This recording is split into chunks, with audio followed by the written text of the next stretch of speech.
नमस्कार विद्यार्थी मित्रांनो, विदर्भ आयएस अकॅडमीच्या यूट्यूब चॅनलवर तुमचे परत एकदा मनापासून स्वागत आहे. सो मी कंडिशन समजू शकतो, परीक्षा खूप जवळ आलेली आहे. भरपूर जणांचं नो डाऊट टेन्शन बिल्डअप होत असणार आहे, प्रेशर बिल्डअप होत असणार आहे. मी असं बिलकुल आयडियल बोलणार नाही तुमच्यावर की तुम्ही टेन्शन घेऊ नका आणि प्रेशर घेऊ नका. मी तर माझं म्हणणं आहे की या प्रेशरचा जर तुम्ही योग्यपणे वापर केला तर ही एक्झाम पण क्रॅक करू शकता. फक्त ह्या प्रेशरला तुम्ही पॉझिटिव्हली घ्यायला पाहिजे. आणि ती एक साहजिक गोष्ट आहे, ज्या एक्झामचा आपण वर्षभर अभ्यास केला ती एक्झाम आता 1-2 दिवसात आलेली आहे, किंवा मागच्या काही वर्षापासून ह्या एक्झामचा अभ्यास करतोय आपण आणि ती काही दिवसांवर एक्झाम आलेली आहे. पेपर काय असणार आहे, ॲम्बिग्युटी भरपूर आहे, काही सांगता येत नाही. त्याच्यामुळे एक आपण असं म्हणू शकतो की प्रेशर येणं साहजिक गोष्ट आहे. फक्त प्रेशर तुम्हाला त्या युवराज सिंगसारखं तुम्हाला हँडल करता आलं पाहिजे. युवराज सिंगला पण टेन्शन आलेलं होतं जेव्हा इंग्लंडच्या त्या बॉलरनी त्यांना खिजवलं होतं, म्हणजे तर त्यांनी पुढच्या याला 6 6 मारून टाकले. तसं तुम्हाला ह्या परीक्षेमध्ये काय करता आले पाहिजे, प्रत्येक क्वेश्चनला 6 मारता आला पाहिजे. सो आजचं हे जे लेक्चर आहे ते स्पेशली याच्यासाठी घेतलेलं आहे की ही एक्झाम जशी नॉलेजची आहे तशी कॉन्फिडन्सची आहे. आणि या कॉन्फिडन्सची फार गरज असते क्वेश्चन सॉल्विंग करताना, कारण ह्या 2 दिवसामध्ये भरपूर पोरं डिप्रेशनमध्ये चालले जातात आणि फक्त एक्झाम पुरते असं राहते की नॉलेज भरपूर असते त्यांना. माझे मित्र आहे, खूप नॉलेज आहे त्यांना काही, पण ते मागच्या काही वर्षांमध्ये खूप जण म्हणतात यार तुला एवढं नॉलेज आहे, तू एक्झाम तर ही इझिली क्लिअर करायला पाहिजे, पण ते सतत नापास होताना दिसतात. हे 2-3 दिवस जे आहे एक्झामचे, हे प्रेशर बिअरिंग जर तुम्हाला व्यवस्थित जमलं आणि जर तुम्ही कॉन्फिडंट राहिले तर ही एक्झाम 100% निघते. नॉलेज सगळ्यांना जवळपास सारखं असते विद्यार्थी मित्रांनो, जवळपास सगळ्यांना सारखं असते. जेवढी पास करायची आहे एक्झाम तेवढं बरोबर नॉलेज असते, पण वेळेवर ह्या प्रेशरमुळे आपल्या सिली मिस्टेक घडतात आणि आपण काय होतं ह्या परीक्षेमध्ये नापास. तर सुरुवातीला मी काही जनरल इन्स्ट्रक्शन्स देणार आहे तुम्हाला आणि शेवटी कॉन्फिडन्स कसा बिल्ड करायचा तुमचा, सो त्याच्याबद्दल आपण बोलणार आहे, जेणेकरून 100% नाही 1000% ही तुमची एक्झाम काय झाली पाहिजे, क्रॅक झाली पाहिजे. सो आता पहिल्यांदा आपण बिलकुल वेळ न घालवता जनरल इन्स्ट्रक्शनबद्दल बोलू की काय काळजी घ्यायला पाहिजे. पहा, स्पेशली जे इंजिनिअरिंग बॅकग्राऊंडचे विद्यार्थी असतात, म्हणजे मी पण इंजिनिअरिंग बॅकग्राऊंडचा विद्यार्थी आहे, मला माहीत आहे मी इंजिनिअरिंग कशी पास केलेली आहे. आदल्या दिवशी अभ्यास करून वगैरे आदल्या रात्री बरोबर 2-3 दिवस आधी अभ्यास करायचा किंवा PL लागल्यानंतर अभ्यास करायचा आणि एक्झाम पास करून टाकायची. परंतु ती एक्झाम वेगळी, इंजिनिअरिंग मेडिकलला दिलेल्या ह्या एक्झाम वेगळ्या, किंवा तुम्ही आर्ट कॉमर्सला असाल त्या एक्झाम दिलेल्या वेगळ्या, आणि राज्यसेवेची प्रिलिम्स, मेन्स आणि मुलाखत हे 3 टप्पे टोटली डिफरंट आहे. त्याच्यामुळं बिलकुल तुमच्या कॉलेज लाईफच्या एक्झामला याच्यासोबत कम्पेअर करू नका. जे इंजिनिअरिंगमधून पासआउट झालेले आहे बरोबर, ते ओव्हर कॉन्फिडंट असतात मुलं. सो त्यामुळं काय करायचं आहे, तुम्हाला काही गोष्टींच्या बाबतीत काळजी घ्यायची आहे. सो सर्वात पहिले सुरुवात करायची आहे आपल्याला. याच्यामध्ये आपण 2 याच्यात डिस्कशन करू, काय करावे आणि काय करू नये. सो इन जनरल इन्स्ट्रक्शन्स आहे, भरपूर जणांना त्या गोष्टी माहीत असतील पण काही लोक अंडर एस्टिमेट करतात, म्हणून मी तुमच्याशी शेअर करतो. आता नोट्स बनवत बसू नका किंवा नवीन डाटा तर बिलकुल वाचू नका ह्या 2 दिवसामध्ये. तर ते एक लक्षात ठेवा, आणि ती एक कॉमन गोष्ट आहे. मी मागच्या महिन्यातच सांगितलं होतं तुम्हाला की नोट्स आता इथून पुढे बनवायच्या नाही आहे, आणि आता लिहत काहीच बसू नका. येतं लक्षात, लिहिण्यात बिलकुल वेळ घालवू नका. दुसरं, तुम्हाला आता परीक्षेला जायचं आहे तर भरपूर जणांना कन्फ्युजन असते की या मोमेंटला काय वाचलं पाहिजे. ते इतिहास घेऊन बसतात, ते भूगोल घेऊन बसतात. तर लक्षात ठेवा, हिस्ट्री झालं, जॉग्राफी झालं, त्याच्यानंतर तुमचं सायन्स झालं, हे विषय किंवा CSAT झालं, हे विषय आता 2-3 दिवसात ह्या विषयांना हात लावायचा नाही. जो अभ्यास केलाय तुम्ही तो केलाय. हां, तुमच्याजवळ जर असं नोट्स असतील ज्याच्यामध्ये न्यूजपेपर दिलेले आहे किंवा काही संस्थांचे संस्थापक दिलेले आहे तर त्या नोट्स तुम्ही रिवाईज करू शकता. पण माझं असं वैयक्तिक मत आहे की हिस्ट्री, जॉग्राफी आणि सायन्सच्या मागं लागायचं नाही. मग कोणते विषय रिवाईज करायचे, तर पॉलिटी आणि इकॉनॉमिक्स हे विषय तुम्ही रिवाईज करू शकता. इकॉनॉमिक्समध्ये पण स्पेशली सांगायचं झालं तर आदल्या दिवशी किंवा उद्या शुक्रवारी आणि शनिवारी तुम्ही ह्या 2 गोष्टी तुम्ही नक्की रिवाईज केल्या पाहिजे. याच्यावर 100% क्वेश्चन येतात आणि ह्या 2ही गोष्टी होलाटाईल आहे. एक म्हणजे पॉवर्टीचे आकडे, दारिद्र्याचे आकडे, म्हणजे रंगराजन कमिटीनं किती सांगितलेले होते, तेंडुलकर कमिटीनं किती सांगितलेले होते, हे आकडे परीक्षेमध्ये विचारतात तुम्हाला. पॉवर्टी हा सिलेबसमध्ये दिलेला आहे प्रिलिम्सच्या, त्यामुळे 2 क्वेश्चन पॉवर्टीवर 100% येतात. 2 नाही आला तर 1 तर 100% येतो. त्यामुळे तो हातचा प्रश्न आहे, त्यामुळे त्याला एकदा रिवाईज करून घ्यायचं. आता जे रिसेंटमध्ये पुस्तक आलेलं आहे पहा इकॉनॉमिक्सचं, ते म्हणजे आपल्या ते अभिजित राठोड सरांनी परिवर्तन. सो बाकीचे चॅप्टर त्यामध्ये सो दिलेले आहे, मात्र पॉवर्टी हा टॉपिक खूप छान दिलेला आहे. आता नव्यानं तो वाचू नका, पण जे आकडे आहेत त्याच्यातले ते तुम्ही काय करू शकता, किंवा तुमचे ऑलरेडी नोट्स रेडी झालेल्या असतील त्या नोट्स तुम्ही काय करू शकता, रिवाईज करू शकता. पॉप्युलेशन एकदा नक्की रिवाईज करून घ्या. सो त्याच्यामध्ये कोणत्या देशाचं कसं आहे काय आहे. सो ह्या 2 दिवसामध्ये हे 2 टॉपिक तुमचे रिवाईज झालेच पाहिजे. सो 2018पर्यंत दरवर्षी इथं 2 आणि इथं 2 क्वेश्चन विचारले जायचे. मागच्या 1-2 वर्षामध्ये फक्त काय झालेला आहे, तो पॅटर्न तुटलेला आहे. तो परत आयोग काय करू शकतो, इम्प्लिमेंट करू शकतो. त्यामुळे हे 2ही गोष्टी सिलेबसमध्ये दिलेल्या असल्यामुळे आणखी एक टॉपिक आहे, तो म्हणजे अनएम्प्लॉयमेंट, बेरोजगारी. सो पॉवर्टी, बेरोजगारी, दारिद्र्य, गरिबी आणि पॉप्युलेशन याचे आकडे तुम्ही ह्या 2 दिवसामध्ये काय करणं अपेक्षित आहे, रिवाईज करणं अपेक्षित आहे. किंवा तुम्हाला वाचायचं असेल तर तुम्ही ह्या 2 दिवसामध्ये काय करू शकता, चालू घडामोडी देखील वाचू शकता. हे 1-2 दिवसामध्ये काय करायचं आहे याचा तुम्हाला काय करतोय, एक आढावा देतोय. दुसरं, क्वेश्चन पेपर आता सॉल्व्ह करत बसू नका. त्याच्यामुळं काय होते, क्वेश्चन पेपरमुळे तुम्ही स्वतःला काय करायला लागता, जज करायला लागता. आता इथं स्वतःला काय करायचं नाही, बिलकुल तुम्हाला जज करायचं नाही किंवा अशी कोणतीही गोष्ट करायची नाही की ज्याच्यामध्ये तुम्ही स्वतःला जज करा. भरपूर जण काय करतात, एकमेकाला कॉल लावतात ह्या 2 दिवसामध्ये मित्रांना, अरे यार तू तो विषय केला का मिडायवल, तो म्हणतो हो यार मिडायवल केलं मी, सगळं केलं, अकबर पण मला पाठ आहे, औरंगजेब, आणि आपण नेमकं मिडायवल केलेलं असते. मग काय होतं, आपण घाबरून जातो. घाबरले की काय होते की मग परीक्षेला जाताना आपण टोटली डिमॉरलाइज होऊन जातो. त्याच्यामुळे एकमेकाला कॉल लावत बसायचे नाही. तू ना एखादा मित्र म्हणत असेल अरे तू हे वाचलं का रे, त्याला म्हणायचं तू वाचलंय ना, चांगली गोष्ट आहे. सो त्याच्याकडे बिलकुल त्याला एंटरटेन करायचं नाही. मी तर म्हणतो इथून पुढे जास्त कोणाला कॉल पण लावू नका. ह्या 2 दिवसामध्ये तुम्हाला काही बेसिक काळजी घ्यायची आहे. पेपरबद्दल बोलू, त्याच्यानंतर बोलतो मी, कॉलबद्दल नंतर बोलतो. पेपरबद्दल बोलू. एक तर म्हणजे क्वेश्चन पेपर सॉल्व्ह करायचे नाही आहे. आता भरपूर जणांच्या मनात हा प्रश्न आहे सेकंड पेपरबद्दल, सीसॅटबद्दल. आता मी तुम्हाला एक गोष्ट सांगतो, तुमची भीतीच पळून जाईल बघा. कशाबद्दल, स्पेशली सीसॅटबद्दल. हे बघा, हा सीसॅटचा पेपर आहे. काय असते होत्या सीसॅटच्या पेपरमध्ये मला सांगा बरं. याच्यामध्ये मला सांगा काय आहे का ह्या पेपरमध्ये. एक तुम्हाला आहे कॉम्प्रेहेन्शन, म्हणजे त्याला आपण मराठीत म्हणू आकलन. तुमचं आकलनच परीक्षेमध्ये जवळपास 125 मार्काला आहे. याचा काही अभ्यास वगैरे नसतो बघा. तुम्ही किती प्रॅक्टिस करा, तिथं गेल्यानंतर सगळं सारखंच होऊन जाते त्या प्रेशरखाली एक्झाममध्ये. त्याच्यामुळं हे जे आहे 125 मार्क, हे कोणी अभ्यास केले का नाही केले का, तुमचा ॲप्टिट्यूड कसा आहे याच्यावर डिपेंड आहे. त्याच्यामुळे टेन्शन घ्यायची गरजच नाही आहे. हा सगळ्यांसाठी कॉमन सब्जेक्ट आहे आकलन नावाचा. दुसरं काय आहे, डिसिजन मेकिंग. 12.5 मार्क हे पण हातातले आहेत ना तुमच्या, डिसिजन मेकिंग. तिसरा कोणता आहे टॉपिक याच्यामधला, तो आहे तुमचा रिझनिंगचा. आणि चौथा टॉपिक आहे मॅथमॅटिक्सचा. मॅथमॅटिक्स किती, जवळपास 15-20 मार्काला विचारतात. आणि राहिले किती मार्क हो, हे 12.5 किंवा 15 मार्क हे आपण कट करून टाकू. 140, 20 राहिली तर 30 ते 40 मार्क रिझनिंगचे. तर तुम्हाला सांगतो, रिझनिंग कितीही वर्स्ट असलं, म्हणजे जवळपास आपण असं म्हणू की 20 क्वेश्चन रिझनिंगवर येतात, 5 क्वेश्चन मॅथवर येतात, 20 क्वेश्चन 80 पैकी रिझनिंगवर आहे, 80 पैकी बोलतो. जवळपास 50 क्वेश्चन आकलनावर येतात. डिसिजन मेकिंग हे तर हातातले आहेत ना, 50 आणि 5 झाले 55 क्वेश्चन. हे तर हातातले आहे, हे सगळ्यांसाठी कॉमन आहे. आणि ज्यांनी खूप सारा अभ्यास केला आहे रिझनिंग आणि मॅथचा, त्यांच्यासाठी किती क्वेश्चन उरत आहेत, फक्त 25 क्वेश्चन उरत आहेत. अरे ह्या 25 पैकी 10 क्वेश्चन कोणालाही जमतात. भरपूरदा असं असतं की पोरांना वेळ पण पुरत नाही त्या ठिकाणी, आहेच काय या पेपरमध्ये. मग याचं टेन्शन कशाला घ्यायचं एवढं. 55 क्वेश्चन तुमच्या हातामध्ये आहे, इथलं जवळपास 25 पैकी 10 क्वेश्चन कोणालाही जमतील. एवढे सोपे असतात ते, सिलॉलिझमचे किंवा परमिटेशन कॉम्बिनेशनचे सोपं असते सगळे, रेल्वे फिल्वेचे, किंवा एकदम ते एखादं त्याच्यात पझल टाकून देतात, ते फारच सोपं असते. आणि काही एवढे एक्सेसिव्ह असतात, त्याच्यामागं अर्धा तास घालवला तरी सुटत नाहीत ते प्रश्न. म्हणजे इव्हन शिकवणाऱ्याला पण सुटणार नाहीत ते प्रश्न. तशा प्रश्नांच्या मागं लागून तरी काय भेटणार आहे आपल्याला. सो एवढा सारा पेपर 170-180 मार्काचा हातात आहे तुमच्या. मी याला घाबरायची काय गरज आहे सीसॅटच्या पेपरला. त्याच्यामुळे दुसऱ्या पेपरचा अभ्यास करू नका, किती अभ्यास करा. सो तो पेपर वेळेवर काय होऊन जातो, ह्या 2 कंपोनंटमुळं सारखा होऊन जातो. त्याच्यामुळे ह्या पेपरला तर बिलकुल घाबरायचं नाही. पुढे जाऊया आपण. सीसॅटची भीती मनात बाळगू नका. सीसॅट बिलकुल असं आहे की त्याची किती प्रॅक्टिस करा, तुम्ही वेळेवर गेल्यानंतर सगळं सारखंच होणार आहे ते. पुढे जाऊया आपण. आता हे फार महत्त्वाचं आहे की वेळेवर तुम्ही जेवण करणं आणि वेळेवर तुम्ही झोप घेणं हे फार आवश्यक आहे. विनाकारण रात्री जागरण करत बसायचे नाही, येते लक्षामध्ये. दुसरं म्हणजे जेवण वेळेवर घ्यायचं. दुपारी तुमचा टाईम जो आहे ह्याचा जेवणाचा तो ठरवून घ्या.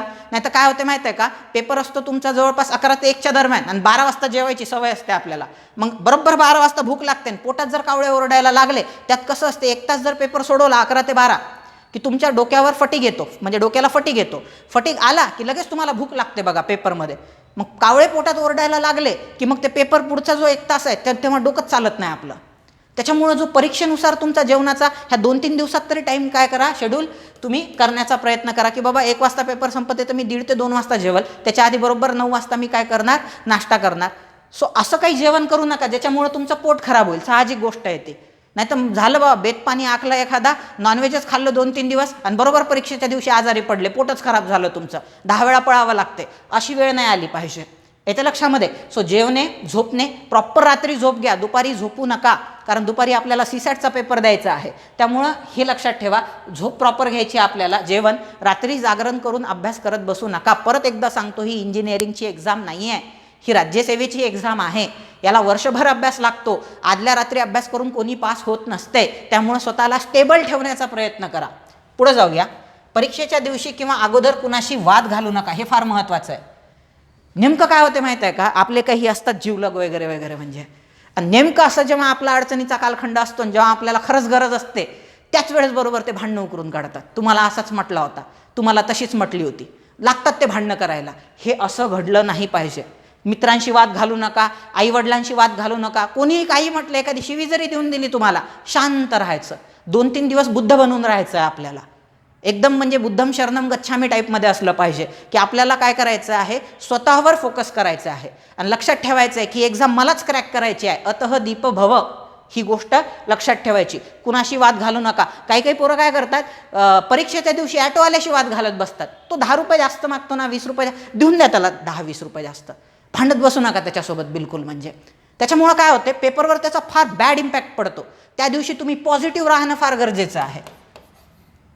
पॉझिटिव्ह जर असाल तुम्ही त्या दिवशी, तर ती एक्झाम क्रॅक करायला काय होईल, तुम्हाला सोपं जाईल. त्याच्यामुळं ते लक्षात ठेवायचं की आपल्याला पॉझिटिव्ह राहायचं आहे. कोणाशी भांडणं करत बसायचे आहे का या 2-3 दिवसामध्ये, बिलकुल नाही. म्हणजे सो ते एक लक्षात घ्या.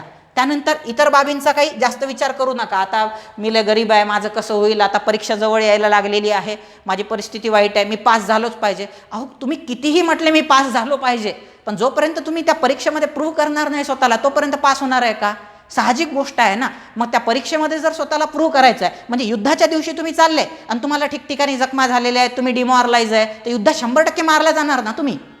येते लक्षामध्ये. त्यामुळे ती एक गोष्ट लक्षात ठेवा की ह्या बाकीच्या फॅक्टरचा विचार करू नका. पास होणं नापास होणं तुमच्या हातात नाहीच आहे. मी इथं मेन्शन केलेलं आहे, परीक्षेला जाताना विद्यार्थी म्हणून जा. पास होणं नापास होणं तुमच्या हातात नाही आहे, त्या आयोगाच्या हातात आहे. मला काय करायचं आहे, तर परीक्षेमध्ये मला बेस्ट परफॉर्म करून यायचं आहे. आणि बेस्ट परफॉर्म करण्यासाठी किंवा युद्धात जाण्यासाठी मी हेल्दी असणं आवश्यक आहे, मेंटली आणि फिजिकली पण. त्यामुळे हेल्दी राहण्याचा प्रयत्न करा ह्या 2-3 दिवसामध्ये. सो गोष्ट अशी असली पाहिजे की प्रेशर बिल्डअप होऊ देऊ नका तुमच्यावर. कसं नाही होऊ द्यायचं ते मी सांगतो तुम्हाला, पुढं आपल्याला ते डिस्कस करायचं आहे. पण ही एक गोष्ट लक्षात ठेवा, ती तुम्हाला प्रेशर बिल्डअप किंवा प्रेशर कमी करण्यामध्ये खूप जास्त मदत करत. ती म्हणजे काय, की तुम्हाला परीक्षेला जाताना विद्यार्थी म्हणून जायचं आहे. डायरेक्ट जजमेंट घेऊ नका, मग मी जाईल, पास होईल की नापास होईल. आत्तापासून कट ऑफ किती लागेल पोरं विचारायला लागलेत. म्हणजे सो ह्या गोष्टीचा विचारच करायचा नाही आपल्याला. कट ऑफ लागेल तेवढा लागेल. मला काय करायचं आहे, माझं 1 ऑफ द बेस्ट द्यायचं आहे. मला माझं 100 नाही 1000% द्यायचं आहे परीक्षेमध्ये. मी एक बेस्ट व्यक्ती किंवा मी एक बेस्ट वॉरियर म्हणून मला त्या परीक्षेला जायचं आहे. ते लक्षात ठेवलं पाहिजे. म्हणजे आमचा तर जो ग्रुप असायचा ना परीक्षेचा, म्हणजे नंतर म्हणजे 2015-16 जेव्हा मी वेगवेगळ्या प्रियास ट्रेनिंग सेंटरला राहिलेलो आहे, तिथं जो ग्रुप असायचा ना पोरांचा, तो पोरांचा ग्रुप म्हणजे आमचं डिस्कशन असंच असायचं की त्याच्यामध्ये काय आहे की आता उद्याचा पेपर आहे, तर ते पोरं असे म्हणायचे की हा पहा आता हा म्हणजे माझ्याकडं किंवा माझ्या मित्रांकडं पाहून म्हणायचे. सो ते म्हणायचे आता पेपरचं संपलं, आता अस्तित्वच संपलं पेपरचं, हे लय खतरनाक पेपर आहे, हे पेपर तोडतात म्हणे. म्हणजे ते एक डायलॉग आहे ना, मुळशी पॅटर्न नावाचा पिक्चर आहे, त्याच्यामध्ये तो म्हणतो, पाहतो जो आहे त्याच्यामधला हिरो आहे, तो म्हणतो, अहो आबा मी ठोकत नसतो, मी तोडत असतो, माझा पॅटर्नच वेगळा आहे. सो तसं एक लक्षात ठेवायचं, आपला पॅटर्नच वेगळा आहे म्हणायचं. आणि एक एक क्वेश्चन मी सोडवणार नाही, तोडणार आहे परीक्षेत जाऊन. सो आपली अशी कंडिशन असली पाहिजे की परीक्षेसमोर आपण वाघ असलो पाहिजे आणि परीक्षा आपली शिकार असली पाहिजे. तुम्ही एक मनात गोष्ट लक्षात ठेवा, हरण जे असते ना, किंवा काळवीट आहे किंवा एखादं साळींदर आहे, त्याचा पळण्याचा स्पीड म्हणजे हरणाचा पळण्याचा स्पीड हा 100 km/h असतो. 90 to 100 km/h हरण पळत असते. आणि वाघाचा स्पीड किती असतो, 50 ते 60 km/h. खूप झालं 70 km/h. तरी हरण वाघाच्या तावडीत सापडते. का? कारण जेव्हा वाघ पाठीमागं लागतो तुमच्या किंवा हरणाच्या पाठीमागं जेव्हा वाघ लागतो, तेव्हा काय व्हायला लागते, हरिण स्वतःचा कॉन्फिडन्स गमवायला लागते की आपण सापडतो तावडीत, सापडतो तावडीत. 100% तो बरोबर तावडीत सापडतो. हे वाघालाही माहीत असते. तसं आयोगाचं आहे. आयोगाला माहीत आहे हा तावडीत सापडतो, तावडीत सापडतो, पण आपणच वाघ बनायचं. म्हणजे ॲटोमॅटिक काय झालं पाहिजे, आयोगाच्या पेपरची बकरी बनली पाहिजे आणि आपण त्याला तोडून आलो पाहिजे. म्हणजे म्हणून तो एक ॲटिट्यूड ठेवा, मी हा पेपर काय करणार आहे, सोडवणार नाही, मी जाऊन तो तोडणार आहे. लिटरली एक एक क्वेश्चन मी तोडणार आहे. आणि मी क्वेश्चन सॉल्विंग कशी करायची हे पण तुम्हाला सांगितलेलं आहे. जे क्वेश्चन जमत नाही त्याला लॉजिक लावून तोडायचं, पण तोडायचंच पेपरमध्ये जाऊन. सीसॅटचं पण बोललेलं आहे, घाबरायची बिलकुल गरज नाही आहे. सो थोडंसं त्या क्वेश्चनमध्ये उडी मारली रे मारली की तो 100% क्वेश्चन सॉल्व्ह होतो. सो तो ॲटिट्यूड ठेवून काय करायचं आहे, आपल्याला परीक्षेला जायचं आहे. पुढे जाऊया. परीक्षेच्या दिवशी काय काय करायचं आहे तर पहा, काही लोकांना ही गोष्ट म्हणजे पटल नाही पटल, पण ही गोष्ट खूप इफेक्टिव्ह आहे. म्हणजे की तुम्हाला काय करायचं आहे, शांत ठिकाणी थोडासा परीक्षेच्या आधी वेळ घालवायचा आहे. म्हणजे नॉर्मली जे मुलं त्या शहरात राहतात किंवा लवकर त्या शहरात पोहोचतात किंवा एक्झामच्या दिवशी म्हणजे मी तर इथं मेन्शन केलेलं आहे की तुम्ही गाव किंवा खेड्यावर जर राहत असाल तर सेंटर दूर असाल तर तुम्ही काय करा, आदल्याच दिवशी तिथं जा. म्हणजे तुम्ही काय व्हाल, आदल्या रात्री तिथं रिलॅक्स व्हाल. किंवा काही लोकांचं असं म्हणणं असेल की नाही, नवीन ठिकाणी मला झोप लागत नाही बाबा वगैरे वगैरे म्हणून, तर मग मला घरून कसं लवकर निघता येईल आणि 1-2 तास मला ॲटलिस्ट काय करता आले पाहिजे, म्हणजे सेटल होण्यासाठी हे करता आले पाहिजे. एकदा काय झालं होतं, माझा पुण्यामध्ये नंबर आला होता सासवडला, आणि आमचं काय झालं होतं, मला माहीत नव्हतं सासवडला पुण्यावरून जाताना एक घाट लागतो रस्त्यात, तेव्हा गाडी स्लो चालवावी लागते. त्याच्यामुळं काय झालं, आम्ही सकाळी 8 वाजता निघालो, आम्हाला वाटलं 10 वाजेपर्यंत पोहोचल, आम्हाला 10:30 वाजले. त्याच्यामुळं मी गाडी दामटायला लागलो. मला वाटलं की लेट होऊन जाऊ परीक्षेला. माझ्यासोबत डॉक्टर होते, म्हणजे डॉक्टर दराडे, आता सध्या ते क्लास 2 पोस्टवर आहे राज्यसेवेमधून, डॉक्टर दराडे. तर त्यांनी मला ती एक गोष्ट सांगितली होती की म्हणे गाडी कधीही काय करायचं, परीक्षेला जाताना फास्ट चालवायची नाही. तुम्ही गाडी फास्ट चालवा म्हणजे तुमच्या गाडीचा स्पीड 60 kmph वर गेला, 70 kmph वर गेला टू व्हीलरचा किंवा 4 व्हीलरचा स्पीड, की तुमच्या बॉडीमधून ॲटोमॅटिक काही हार्मोन सिक्रेट व्हायला तयार होते. त्याच्यामुळे तुम्हाला एक प्रकारची भीती तुमच्या मनामध्ये बॅक द माइंड निर्माण होते, आणि ती भीती तुमची जवळपास 5 ते 6 तास राहते. ते हार्मोन्सचं जे तुमचं डॉमिनन्स असते त्याच्यामुळं काय होते, नकळत त्याचा आपल्या पेपरवर परिणाम होतो. त्याच्यामुळं अशा काही ॲक्टिव्हिटी करायच्या नाही. म्हणजे तुमची जर पेपर आहे, तुमचं सेंटर आहे, 2 तासात तुम्ही पोहोचणार आहे शहराच्या ठिकाणी, तर तुम्ही काय करा, सकाळी 6 वाजताच निघा, जेणेकरून 8 वाजता पोहोचले पाहिजे आणि 8 ते 10 रिलॅक्स झाले पाहिजे. ही गोष्ट, आणि गाडी दामटायची नाही पेपरला जाताना.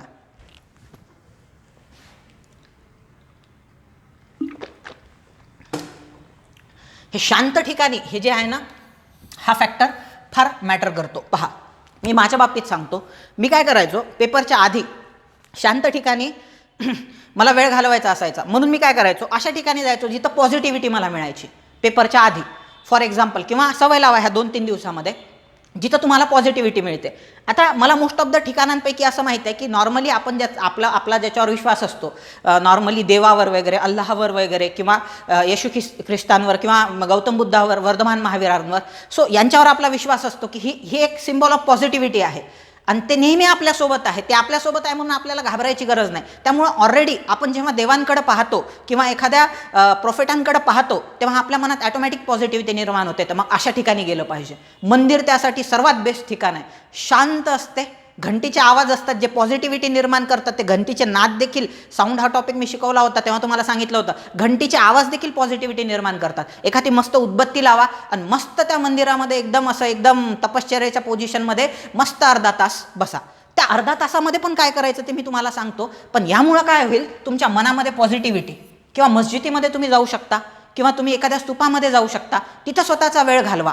सो त्याच्यामुळं काय होईल, तुमच्या मनामध्ये ॲटोमॅटिक पॉझिटिव्हिटी निर्माण होईल. बघा, ही फक्त एक्झाम नॉलेजची नाही आहे, परत एकदा सांगतोय, ह्या सगळ्या गोष्टी मॅटर करतात. पेपरच्या आधी तुम्ही किती स्टेबल आहे आणि त्या युद्धा रणांगणावर तुम्ही किती स्टेबल आहे मेंटली आणि फिजिकली, याच्यावर तुमचं यश डिपेंड आहे. त्यामुळं आपल्याला ह्या ॲक्टिव्हिटी करायच्या आहे. मी इंजिनिअरिंग पासआउट झालेलो होतो, मला वाटायचं हे फालतूपणा आहे सगळा, पण ह्या गोष्टींचा खूप जास्त इम्पॅक्ट पडत असतो. भरपूर लोक काय करत असतात, इथं पण मी मेन्शन केलेलं आहे पहा, पहिला पेपर झाला की प्रॉपर जेवण घ्या, हे फार मॅटर करतंय. पोरं काय करतात, हे झालं समजा पहिला पेपर झाला की ते वडे भजे, वडापाव, मिसळपाव हे असे आयटम खातात पहा, कारण घरून काही नेलेलं नसते त्यांनी सोबत, स्वतःच्या सोबत नेलेलं नसते, आणि वेळेवर मग काय करतात ते खातात. मग त्यांचा जीव मळमळ करायला लागतो, सवय नसते ना दुपारी असे आयटम खाण्याची. किंवा काही काही लोक काय करतात, नाश्ता म्हणून माझाच एक रूम पार्टनर होता, त्यांना खूप जास्त नाश्ता झोडला सकाळी, आणि असं झालं की परीक्षेला गेल्यानंतर त्याचं पोट गडगड करायला लागलं. असं घडलं नाही पाहिजे. दुपारचं जेवण प्रॉपर घ्या. मेसवालीला सांगून ठेवा की बाबा मला दुपारी काय करायचं आहे, पेपरला जाताना मला डब्बा पाहिजे आहे, किंवा एखाद्याला सांगून ठेवायचं आजूबाजू शेजारच्याला, जर रूम करून राहत असाल तर. अशा वेळेस मदत करतात लोक, वाटल्यास पैसे घ्या बाबा, 50 रुपयाच्या जेवणाचे 100 रुपये घ्या, पण मला दुपारचा डबा प्लीज सकाळी बनवून द्या. तुमचे म्हणजे तुमचे डबेवाले किंवा तुमचे घरमालक 100% अशा वेळी तुम्हाला मदत करतील. पण दुपारी प्रॉपर जेवण घेणं गरजेचं आहे. थोडासा वरण भात त्याच्यामध्ये, भाजीन पोळी, 2 पोळ्या भाजी पोळीवर. खूप जास्त वरण भात खाल्लं तर तुम्हाला झोप लागेल 3 ते 5च्या दरम्यान, तुमचा सीसॅटचा पेपर आहे. आणि हे जेवण घेतल्यानंतर काय करा, थोडीशी काय करा, मधल्या पेपरमध्ये नॅप घेण्याचा प्रयत्न करा. माझा एक मित्र आहे, म्हणजे तो आत्ता IPS आहे, त्याच्या आधी तो राज्यसेवेतून डेप्युटी कलेक्टर होता, ऑल महाराष्ट्र रँक त्याचा 5 होता. तो पेपर टाकायचा डायरेक्ट आणि झोपून जायचा, कोणी काही म्हणो. आम्ही त्याच्याकडे पाहून पाहून शिकलो होतो, डायरेक्ट पेपर टाकायचो आणि झोपी जायचो, काही घेणं देणं नाही कोणाचं, कोण ओळखते काय ओळखते, ओळखत जरी असेल तर सगळं बाजूला. माझं मी महत्त्वाचं आहे त्या दिवशी. सर्वात सोपा मार्ग, आता मुली म्हणाल सर आम्ही तर पेपर टाकून झोपू शकत नाही, तर टेबलावर डोकं ठेवून तर झोपू शकता. सो जो मधला कालखंड असतो उगा गावभर फिरत बसायचं नाही त्या दिवशी. सो मस्तपैकी काय करायचं, थोडंसं जेवण घ्यायचं प्रॉपर, वरण भात भाजी पोळीचं, आणि एक नॅप घ्यायची. कारण दुसऱ्या पेपरसाठी तुमचा माइंड फ्रेश असणं गरजेचं आहे. अर्ध्या तासाची नॅप पण सफिशियंट आहे तुमच्या माइंडला रिफ्रेश करण्यासाठी. काही काही पोरं काय करतात, त्या 1 ते 3च्या दरम्यान जो 1 ते 3चा वेळ भेटलेला आहे त्यांचा, त्या 2 तासामध्ये ते गणिताचे, मी करायचो पहिल्या वेळेस, मी केलं होतं. सो मधल्या याच्यामध्ये काय फॉर्म्युले विर्मुले पाठ करत बसतात, काहीच गरज नाही आहे. ते म्हटलं ना CSAT पेपर हा फॉर्म्युल्यांचा नाही, मी पाठ करत होतो. त्रिकोणाचं क्षेत्रफळाचा फॉर्म्युला, त्याच्यानंतर दंडगोलाचे क्षेत्रफळ, त्याच्यानंतर स्पिअरचं क्षेत्रफळ, हे सगळं कोणचं क्षेत्रफळ सगळं पाठ करत बसलो. काही अर्थ नाही आहे त्या गोष्टीला, बिलकुल ह्या फंद्यातच पडायचं नाही. म्हणजे रिलॅक्स किती होता येईल मला 2 तासामध्ये, याच्यावर तुम्ही फोकस केलं पाहिजे. भरपूर पोरं काय करतात, पहिला पेपर झाला की त्याच्यावर चर्चा सुरू करतात, म्हणजे कारण ह्याचं काय मारलं उत्तर, त्याचं काय मारलं. अशा पोरांपासून दूर राहायचं, आजूबाजूला पण भटकायचं नाही अशा पोरांच्या. येतं लक्षामध्ये, पहिल्या पेपरनंतर त्याची चर्चा करायची नाही. 2 पेपर झाल्यानंतर काय करायचं ते करा. चर्चेसाठी भरपूर वेळ झालेला आहे, म्हणजे पडलेला आहे. आपणच ॲनालायसिस घेऊ पूर्ण पेपरचं म्हणजे, पण त्या वेळेमध्ये काय करायचं नाही. त्या 2 तासामध्ये झालेल्या पेपरचं नाव पण काढायचं नाही. अवघड जाऊ सोपा जाऊ. जर GSचा अवघड काढला पेपर त्यांनी, CSATचा सोपा निघतो. आणि आपण जर डिमॉरलाइज झालेलो असेल पहिल्या पेपरमुळं, तर दुसऱ्या पेपरसाठी आपल्यात एनर्जीच उरत नाही. आयोगावाले लय हुशार लोक आहेत हो, त्यांना माहिती आहे दुपारी लिथार्जिक असतात पोरं, म्हणून CSAT सारखा मोस्ट इंटेलेक्च्युअल पेपर त्यांनी दुपारी ठेवला आहे. म्हणून आपण काय राहिलं पाहिजे, त्या बाबतीमध्ये रेडी राहिलं पाहिजे. कधी कधी काय होते, एखादा बेंच येतो, त्याच्यावर धूळ असते चांगलं, लगेच आपण काय चिडचिड करायला लागतो, म्हणजे लगेच त्या इन्व्हेस्टिगेटरसोबत भांडणं करायला लागतो, जो सुपरविजन करायला आला त्याच्याशी भांडणं करायला लागतो. असे कुटाने करायचे नाही. जे आहे त्याच्यात ॲडजस्ट करण्याचा प्रयत्न करायचा, किंवा त्यांना प्रेमानं म्हणायचं. हे अशा गोष्टी तुमच्याकडून काय नाही झाल्या पाहिजे, बिलकुल कमिट नाही झाल्या पाहिजे.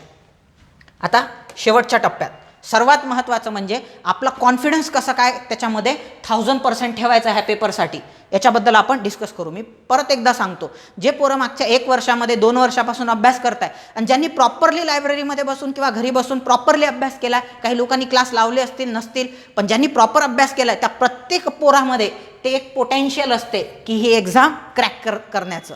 म्हणजे ही एक्झाम 100% क्रॅक होते. प्रत्येकामध्ये पोटेन्शियल असते, प्रत्येकाकडे ते सो अँड सो. कारण सगळेच जण सेम आहे ना. तुम्ही जर साधा विचार करतो म्हटलं तर तुमचे सगळे पुस्तकं सेम आहे ना. ठरलेलं आहे, इतिहासासाठी ग्रोवर वाचलेलं असते, किंवा बिपिनचंद्र वाचलेलं असते, किंवा कठारे वाचलेलं असते एखाद्याने.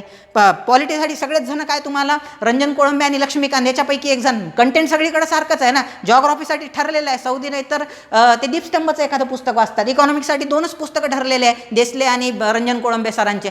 जवळपास सगळ्यांनी तेच तुषार घोळपरे सरांचं इन्व्हायरमेंटसाठी आहे, एन्शियंट मेडिवलसाठी केस ठरलेले पुस्तकं आहेत. होय, सगळ्यांनी वाचलेलं आहे, सगळ्यांनी रिव्हिजन दिलेलं आहे वेळेवर, सगळ्यांना जवळपास सारखं नॉलेज आहे. मॅटर काय करते पेपरमध्ये, तुमची कॉन्फिडन्स लेवल किती आहे पेपरमध्ये, याच्यावर सर्व काही डिपेंड करणार आहे. तुम्ही पहा, पेपरच्या आधी तुम्ही जर ऑब्झर्व केलं, करू नका म्हणजे, पण तरी जे पोरांनी आत्तापर्यंत पेपर दिले असतील त्यांना एक गोष्ट कळाली असेल, असं मातम जसं असतं ना, एखाद्या ठिकाणी एखादा प्रेत असते आणि सगळेजण शांत बसलेले असतात आणि काही लेडीज रडत असतात तिकडं, म्हणजे सो तशी तुम्हाला भीषण शांतता. म्हणजे पेपरच्या अर्धा तास आधी जेव्हा आपण हॉलमध्ये जाऊन बसतो, ते म्हणतात आता 11 वाजता पेपर आहे तर 10:30 वाजता हॉलमध्ये येऊन बसा, तर तिथं सगळे पोरं, कोणाचे डोळे लाल झालेले, कोणी त्याच्यावर असं डोकं ठेवून बसलेलं असतंय. हे असे आजूबाजूला एवढं निगेटिव्हिटी तुम्हाला तिथं पाहायला मिळते. म्हणजे मी तर पर्सनली सांगतो ना, मला बसवल्याच जात नाही ते अर्धा तास. मी लघवीला म्हणा, पाणी प्यायला म्हणा म्हणून बाहेर जातो आणि तिकडे थोडासा टाईमपास करतो, जोपर्यंत ते ॲन्सर की वगैरे वाटत नाही. मी असं म्हणत नाही तुम्ही पण जा, पण त्या वातावरणाला बळी पडू नका तुम्ही. येत्या लक्षामध्ये बिलकुल लक्ष द्यायचं नाही. आपण काय करायचं, पॉझिटिव्ह आणि फ्रेश राहण्याचा प्रयत्न करायचा. कसं राहायचं ते मी सांगतोच तुम्हाला. पुढे जाऊया. परत एकदा सांगतो, ही एक्झाम जी आहे, तुमच्या इथं मी चुकून 1000 नाही लिहिलं, मी मुद्दाम लिहिलेलं आहे. 100% नाही, आपला कॉन्फिडन्स 1000% असला पाहिजे. आता 1000% कॉन्फिडन्स ठेवण्यासाठी मी तुम्हाला काही गोष्टी सांगणार आहे. येत्या लक्षामध्ये, मी म्हटलं ना, प्रत्येकामध्ये ते पोटेन्शियल असते. त्यासाठी बेस्ट एक्झाम्पल आहे हनुमानजीचं. हनुमानजी सगळ्यांना माहीतच आहे. हनुमानजीचं असं होतं की लहानपणी ते फार नटखट होते. म्हणजे एकदा तर त्यांनी सूर्य गिळून टाकला होता. म्हणजे तुम्ही ते हनुमान चालिसामध्ये वाचलेलं असेल, जुगसहस्त्र जो जनपर भानू लिव योद्धा ही मधुर फल जानू. मधुर फळ म्हणजे त्याला असं वाटलं लाल कलरचं सकाळी सकाळी फळच उगवलेलं आहे काय की, म्हणून एक दिवस काय केलं होतं हनुमानानी, ते खाऊन टाकलं होतं, म्हणजे लाल कलरचं फळ समजून सूर्यालाच खाऊन टाकलेलं होतं. पण त्याच्यात आहे जुगसहस्त्र जोजन परभानू, हे 15 कोटी याचं जर कॅल्क्युलेशन केलं ना, म्हणजे आपल्या लोकांना त्यावेळेस तुलसीदासाने जेव्हा हे 16व्या शतकामध्ये लिहिलं तेव्हाच माहीत होतं 15 कोटी किलोमीटर आहे म्हणून. सो म्हणजे त्यांच्यापेक्षा वेस्टर्न वर्ल्डपेक्षा ईस्टर्न वर्ल्डला ऑलरेडी ह्या सगळ्या गोष्टी माहीत होत्या. असो, आपल्याला ते डिस्कस करायचं नाही. नटखट होते हनुमानजी लहानपणी. ते काय करायचे, वारंवार ऋषींना काय करायचे, त्रास द्यायचे. एक दिवस अंगिरस ऋषी तापले आणि यांना शाप देऊन दिला की तुझ्याकडं ज्या शक्ती आहे, कारण काय व्हायचं की हनुमानाकडं प्रचंड एनर्जी, प्रचंड नॉलेज, प्रचंड शक्ती, जसं आपण प्रचंड प्रॅक्टिस केलेली आहे, प्रचंड अभ्यास केलेला आहे, आपल्याकडे ती एनर्जी आहे, प्रचंड अनुभव आहे आपल्याला. पण काय आहे की वेळेवर काय झालं की ती कधी कधी महागात पडते. ती त्यांना शांत बसू देत नव्हते हनुमानजीला. म्हणून ते काय करायचे, वेगवेगळ्या लोकांना सतत त्रास द्यायचे. त्यांचे आईवडील पण, म्हणजे माता अंजनी आणि केसरी हे दोघेजण त्या ठिकाणी त्रस्त होते म्हणजे हनुमानजीपासून. त्यामुळे एक दिवस काय केलेलं आहे, शापच देऊन दिला हनुमानजीला, तुला शक्ती आठवणारच नाही म्हणून तुझ्या. तुझे काही अर्जन केलेलं आहे किंवा तुला जे काही वेगवेगळ्या लोकांनी तुला, म्हणजे सगळे ब्रह्माचे वरदान होते त्यावेळेस, स्वतः पवनपुत्र आहे, सूर्यदेव आहे, सगळ्यांनी, महादेवनी तर भरपूर सारे वरदान देऊन ठेवले होते हनुमानजीला, ते म्हणजे तुला काहीच आठवणार नाही. तशी परिस्थिती आपली झालेली आहे. आपल्या जीवनामधला अंगिरस जो आहे ना, ऋषी जो यांना शाप देणार आहे, तो आहे आपली भीती आणि लो कॉन्फिडन्स. स्वतःला अंडर एस्टिमेट करणे. स्वतःला कधीच अंडर एस्टिमेट नाही केलं पाहिजे. अरे चहावाला पंतप्रधान बनू शकतो देशाचा, आपण तर प्रॉपर अभ्यास करणार आहे. कलेक्टर तर आरामात बनू शकतो आपण, तहसीलदार तर आरामात बनू शकतो आपण. स्वतःला अंडर एस्टिमेट करू नका. तुमच्यामध्ये प्रचंड ताकद आहे, प्रचंड पोटेन्शियल आहे. आता माझ्या काही स्टुडंट आहे, काही स्टुडंट तहसीलदार झाल्या, काही नायब तहसीलदार झाल्या या वर्षीच्या बॅचमध्ये. 2017-16मध्ये त्यांची कंडिशन होती, सर होईल की नाही आमच्याकडून. अमरावतीमध्ये तर असं होतं की पोरं परीक्षाच पास होत नव्हते ही. पण त्या मला जाणवलं हे हनुमान आहे प्रत्येक. त्या लेडी हनुमान होत्या, म्हणजे मला माहीत आहे माझे पोरं हनुमान आहेत म्हणून. फक्त त्यांना ते रिअलाईज करून देणारं कोणीतरी पाहिजे. म्हणजे हनुमानजीला जांबवत नावाचं अस्वल मिळालं होतं, भलतं पॉवरफुल होतं ते अस्वल. ते रती महारथी म्हणतो ना, त्या महारथी कॅटेगरीमध्ये येत होतं ते. हनुमान एवढंच पॉवरफुल होतं. सो त्यांनी रिअलाईज करून दिलं की हनुमानजी तू नेमकं कोण आहेस म्हणून. त्या दिवशी त्यांना रिअलाईज झालं आणि हनुमानजीला त्यांच्या सगळ्या पॉवर मिळाल्या. जीवनात ते कोणतंच युद्ध हारले नाही. एक तर वेळ अशी आली होती की डायरेक्ट हनुमानजी जरी रुद्रावतार असले शंकरजीचा, तरी महादेवाला जाऊन भिडले होते. महादेव म्हणजे महादेव आहे. महादेव पण इम्प्रेस झाले होते पाहून हनुमानजीकडं, आणि हनुमानजीला भर रणांगणात वरदान दिले होते.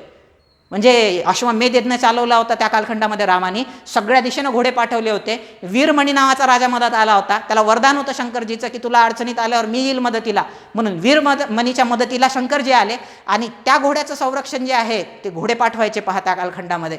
तर त्या घोड्याचं संरक्षण जे आहे किंवा साम्राज्याचं संरक्षण जे आहे ते हनुमानजी करायचे. म्हणून वीरमणी आणि हनुमानजीमध्ये युद्ध झालं.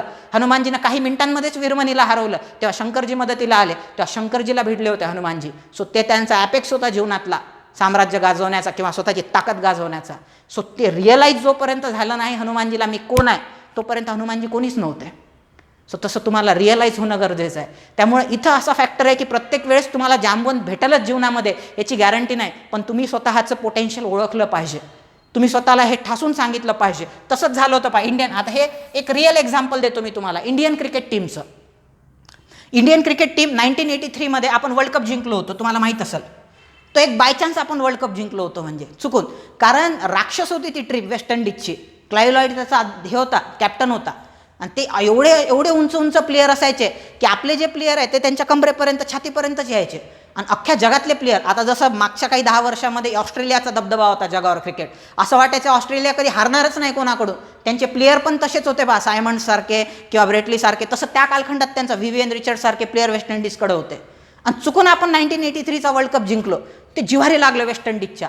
वेस्ट इंडिजनं रिक्वेस्ट केली BCCIला, म्हणे काही करा तुम्ही, काही मॅच आमच्या इंडियासोबत लावून द्या म्हणे. म्हणून त्या इंडियासोबत वन डे झाले काही आणि टेस्ट मॅच झाल्या काही. प्रत्येक वन डेमध्ये आणि टेस्ट मॅचमध्ये भारत हारायचा.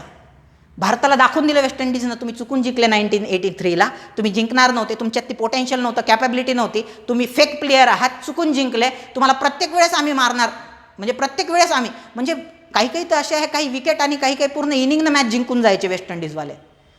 आपले प्लेयर पूर्ण डिमॉरलाइज होते. फक्त एक दिवस काय झालं, त्यांचं मेंटरिंग सेशन झालं. आणि तेव्हा त्या मेंटरिंग सेशनमध्ये जो मेंटर होता त्यांनी भारतीय प्लेयर लोकांना सांगितलं, जर इन केस त्या क्रिकेट बॅट्समनला सांगितलं, जर जगामध्ये वेस्ट इंडिजचे बॉलर सर्वात बेस्ट असतील तर तुम्ही सर्वात बेस्ट काय आहे त्या ठिकाणी बॅट्समन आहेत हे लक्षात ठेवा. ते बॉलर तुमच्यासमोर काहीच नाही. त्या कालखंडामध्ये असं होतं की वेस्ट इंडिजचे बॉलर जेव्हा बॉलिंग करायचे ना, त्यांचा स्पीड 100पर्यंत जायचं, तर बॉल पण दिसायचा नाही आपल्या प्लेअरला. मग त्यांचा माइंडसेट बनलेला होता की ह्यांचे बॉलही दिसत नाही, हे लगेच आउट होऊन जायचे.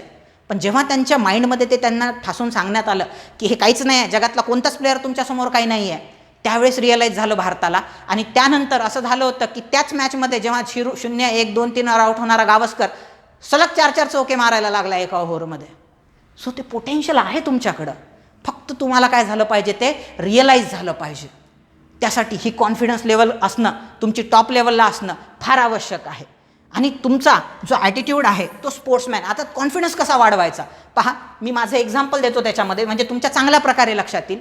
2012ला जेव्हा मी पहिल्यांदा प्रिलिम्स दिली होती, तेव्हा असं झालं होतं की मी पण डिमॉरलाइज होतो, म्हणजे माझे हात थरथर कापायला लागले होते. असं होते भरपूर विद्यार्थ्यांच्या बाबतीत.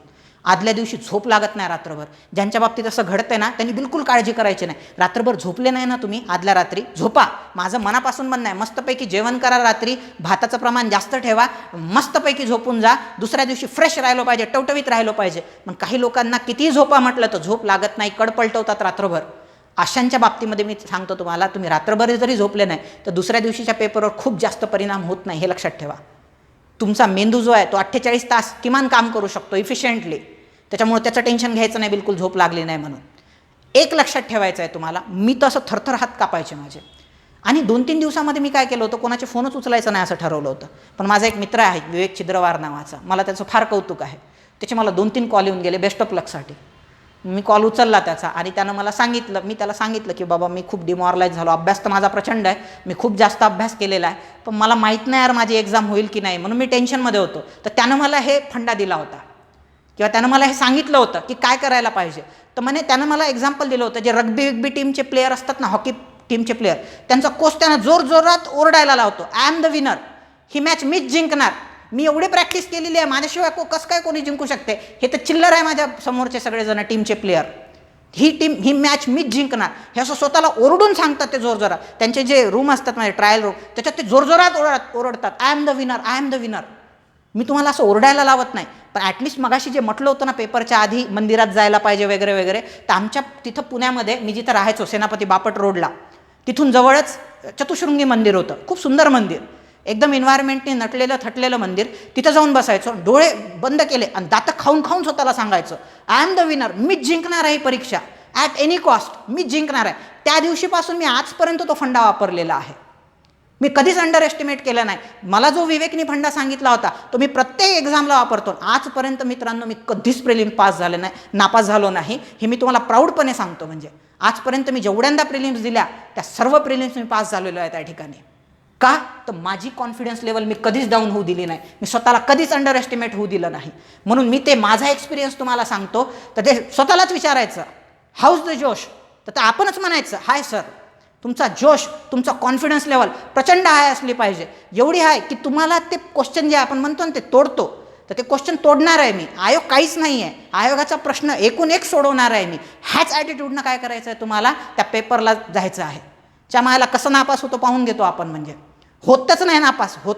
तुम्ही ठरवलं तरी नापास होत नाही, या लेवलचा जर कॉन्फिडन्स लेवल तुम्ही स्वतःमध्ये ठेवली तर. मला अशी अपेक्षा आहे की तुमच्यातला प्रत्येकजण ही गोष्ट चांगल्या प्रकारे लक्षात ठेवाल आणि स्वतःची कॉन्फिडन्स लेवल एकदम हाय ठेवाल, स्वतःला जोरजोरात ओरडून सांगाल की मीच विनर आहे, मीच ही परीक्षा क्रॅक करणार आहे, मी एवढा अभ्यास केला, माझ्याशिवाय कसं काय कोणी पास होऊ शकते, मीच हे एक्झाम पास होणार आहे, I am the topper, I am the winner. प्रत्येक वेळी स्वतःला सांगा, हॅमर करा डोक्यावर, माइंडसेट ॲटोमॅटिक पॉझिटिव्ह होऊन जाईल, पॉझिटिव्हिटी येईल, 1000% कॉन्फिडन्स येईल आणि 100% ही एक्झाम क्रॅक होईल. धन्यवाद.